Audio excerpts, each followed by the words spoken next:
UP चुनाव में BJP को वोट देने पर मुस्लिम महिला को बेटे बहू ने घर से निकाला, भाजपा को झटका। जी दोस्तों, आपको बता दें कि यूपी विधानसभा चुनाव 2022 में बीजेपी की प्रचंड जीत हुई है। योगी आदित्यनाथ की अगुवाई में सरकार का गठन हो चुका है, लेकिन प्रदेश के अलग अलग जिलों से किसी पार्टी विशेष को वोट देने की नाराजगी, मारपीट या घर से निकाले जाने की जैसी घटनाओं का सिलसिला नहीं थम रहा है। कुशीनगर में बीजेपी की जीत पर मिठाई बांटने पर बाबर अली नाम के युवक की पीट कर हत्या और बरेली में उजमा नाम की महिला को तलाक की धमकी के साथ घर से निकाले जाने के बाद अब रायबरेली से भी ऐसा ही एक खबर आया है। यहां यूपी विधानसभा चुनाव में भाजपा प्रत्याशी रहे मई शंकर शरण सिंह को वोट देने वाली मुस्लिम महिला को बेटे बहू ने मार पीटने के बाद घर से निकाल दिया है।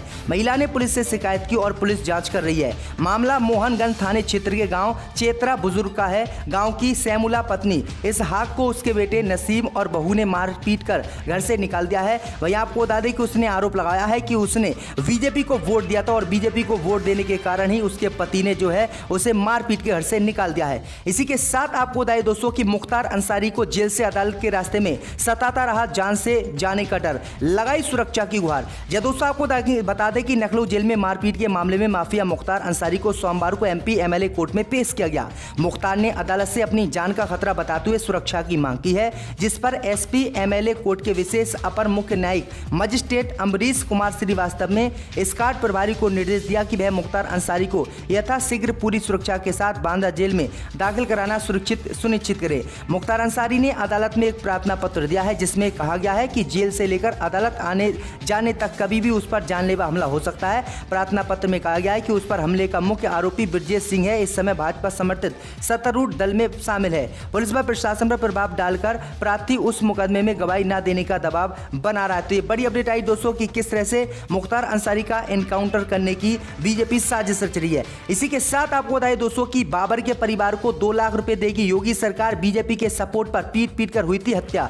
जब दोस्तों आपको बता दें कि कुशीनगर में पीट कर मार डाले गए बाबर अली के परिवार को योगी सरकार 2 लाख रुपए देगी। भाजपा के पक्ष में वोट देने और सरकार बनने पर मिठाई बांटने को लेकर हुए विवाद के बाद मुस्लिम युवक बाबर अंसारी की पीट कर हत्या 2 दिन पहले कर दी गई थी। मुख्यमंत्री योगी आदित्यनाथ ने पहले ही मामले की जांच के आदेश दिए हैं। रामकोला थाना क्षेत्र के कटरघरी निवासी बाबर अली ने भाजपा के पक्ष में वोट देने और जीत पर गांव में मिठाई बांटने, पटाखे फोड़ने को लेकर 21 मार्च को पड़ोसियों से विवाद के बाद मारपीट हो गई थी। इसमें बाबर गंभीर रूप से घायल हो गया था। उसका इलाज लखनऊ के एक निजी अस्पताल में चल रहा था। इलाज के दौरान 25 मार्च को उसकी मौत हो गई, जिसकी खबर पूरे प्रदेश में फैली और योगी आदित्यनाथ ने डीएम को जो है सस्पेंड करते हुए परिवार को 2 लाख रुपए के मुआवजे का ऐलान कर दिया। तो ये बड़ी अपडेट आ रही दोस्तों कि जिन मुसलमानों ने बीजेपी को वोट दिया था उनके खुलकर समर्थन योगी आदित्यनाथ कर रहे हैं। इसी के साथ आपको बताएं दोस्तों कि उत्तर प्रदेश में भाजपा को हराने के लिए आरएलडी ने राज्यपाल बालियान को बनाया विधान मंडल दल का नेता, गुलाम मोहम्मद चुने गए उपनेता। जब दोस्तों आपको बता दें कि उत्तर प्रदेश में बीजेपी को सत्ता से हटाने के लिए आरएलडी ने अब कमर कस ली है।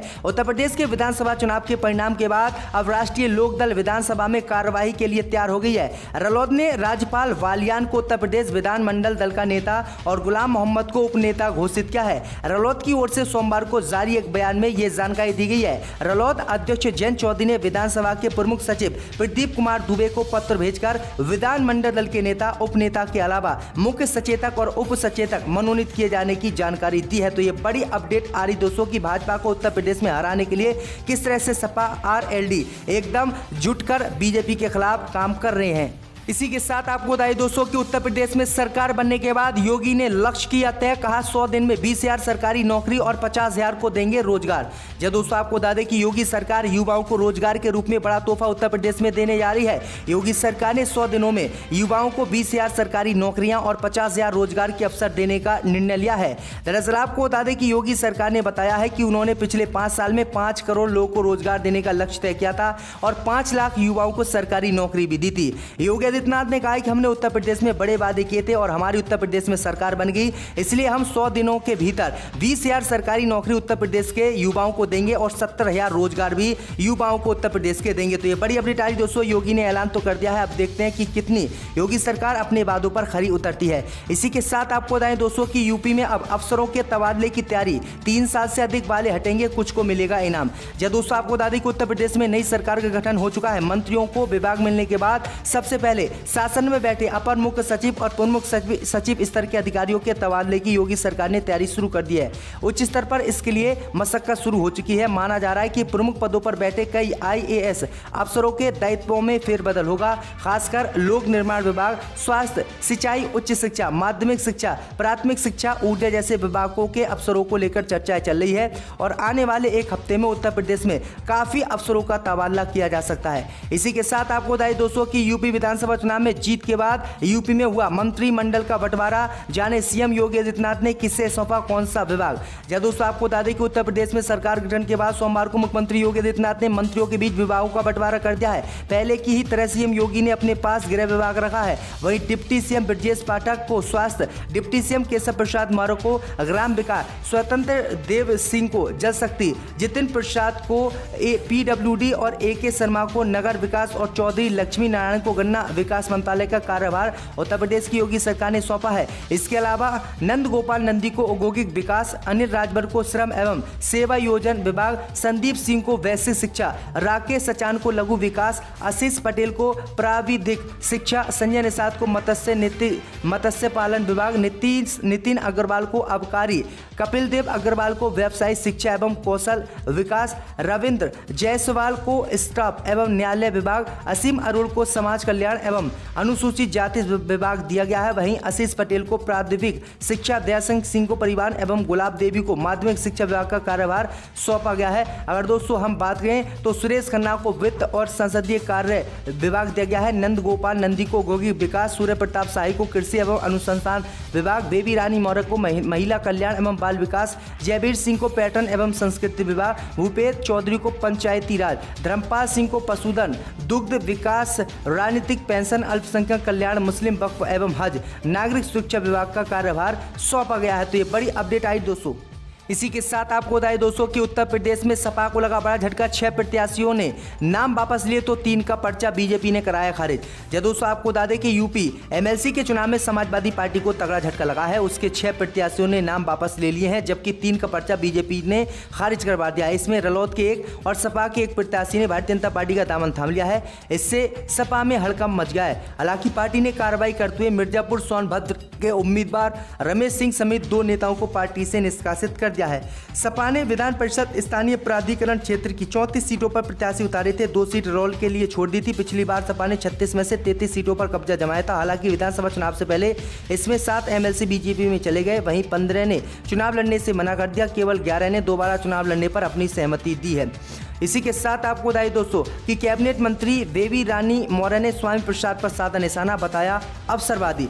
जब दोस्तों आपको बता दें कि उत्तराखंड की राज्यपाल रह चुकी बेबी रानी मौर्य ने 25 मार्च 2022 को उत्तर प्रदेश सरकार में मंत्री के रूप में शपथ ली है। वह आगरा ग्रामीण विधानसभा सीट से विधायक हैं। उन्होंने स्वामी प्रसाद मौर्य पर निशाना साधते हुए उन्हें अवसरवादी बताया है। बेबी रानी मौर्य ने कहा कि कैबिनेट मंत्री बनने से पहले उन्होंने राज्यपाल और मेयर के रूप में काम किया। कोरोना महामारी के दौरान उन्होंने लखनऊ के राज्यपाल के पद से इस्तीफा देने का फैसला किया और जनता की सेवा करने के लिए यूपी लौट आई। उन्होंने कहा कि वर्षों से मैंने महिलाओं के कल्याण के लिए काम जारी रखा है। भैया आपको बता दें कि बेबी मौर्य ने जो है स्वामी प्रसाद मौर्य को अवसरवादी बताया है। उन्होंने कहा है कि जहां पर उन्हें फायदा होता है वो वहीं पर चले जाते हैं। इसी के साथ आपको बताएं दोस्तों कि अब विपक्ष में बैठेंगे अखिलेश यादव, सरकार से लेंगे जवाब, भाजपा को झटका। दोस्तों आपको बता दें कि मुख्यमंत्री योगी आदित्यनाथ और समाजवादी पार्टी के नेता अखिलेश यादव समेत अन्य नवनिर्वाचित विधायकों ने सोमवार को उत्तर प्रदेश की 18वीं विधानसभा के सदस्य के रूप में शपथ ग्रहण की है। इस दौरान सपा प्रमुख और नेता प्रतिपक्ष अखिलेश यादव ने विधायक पद की शपथ ली।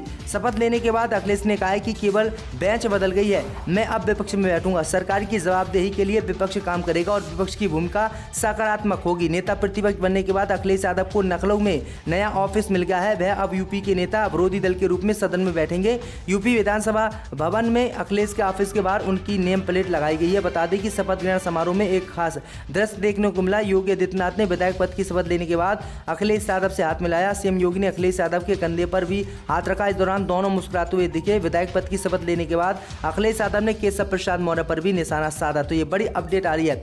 इसी के साथ आपको बताएं दोस्तों कि जाट नेता संजय लाठार होंगे विधान परिषद में नेता प्रतिपक्ष, जारी हुआ यूपी में आदेश। जी दोस्तों, आपको बता दें कि उत्तर प्रदेश विधानसभा में नेता प्रतिपक्ष की जिम्मेदारी सपा के राष्ट्रीय अध्यक्ष अखिलेश यादव ने संभाली है। तो वही समाजवादी पार्टी के एमएलसी संजय लाठार विधान परिषद में विपक्ष के नेता होंगे। विधान परिषद के प्रमुख सचिव डॉक्टर राजेश सिंह की ओर से इसे लेकर आदेश जारी कर दिया गया है। आदेश में कहा गया है कि लाठार 28 मार्च से विधान परिषद में नेता विरोधी दल होंगे। विधान परिषद सचिवालय की ओर से जारी आदेश में कहा गया है कि सभापति कुंवर मानवेंद्र सिंह ने भारत के संविधान अनुच्छेद 184(1) द्वारा प्राप्त अधिकार का प्रयोग करते हुए डॉक्टर संजय लाठार को उत्तर प्रदेश विधान परिषद में विरोधी दल का नेता बनाया है। तो ये बड़ी अपडेट आई दोस्तों की भाजपा की टेंशन एक बार फिर से उत्तर प्रदेश में बढ़ गई है।